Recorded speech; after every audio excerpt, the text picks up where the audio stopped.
کم تولنے والوں کے لیے خرابی ہے، جب انہیں ناپ یا تول کر دیں تو کم دیں، تو اس وقت یہاں کے لوگ ناپ تول میں خیانت کرتے تھے۔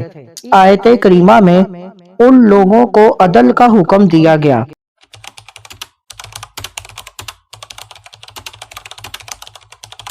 بسم اللہ الرحمن الرحیم۔ آج کا ہمارا ٹاپک ناپ تول میں کمی نہیں کرنی چاہیے۔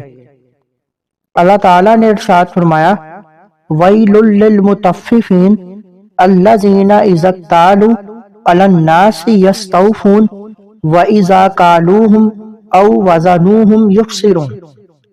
کم تولنے والوں کے لیے خرابی ہے، وہ لوگ کہ جب دوسروں سے ناپ لیں تو پورا وصول کریں، اور جب انہیں ناپ یا تول کر دیں تو کم دیں۔ رسول اکرم صلی اللہ علیہ وسلم جب مدینہ منورہ میں تشریف فرما ہوئے تو اس وقت یہاں کے لوگ ناپ تول میں خیانت کرتے تھے، اور ایک ایسا شخص بھی تھا جس نے چیزیں لینے اور دینے کے لیے دو الگ الگ پیمانے رکھے ہوئے تھے۔ اس آیت کریمہ میں ان لوگوں کو عدل کا حکم دیا گیا۔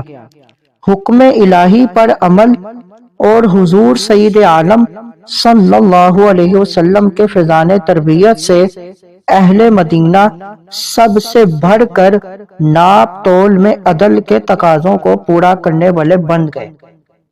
مزید معلومات کے لیے ہمارے چینل کو لائک اینڈ سبسکرائب کریں۔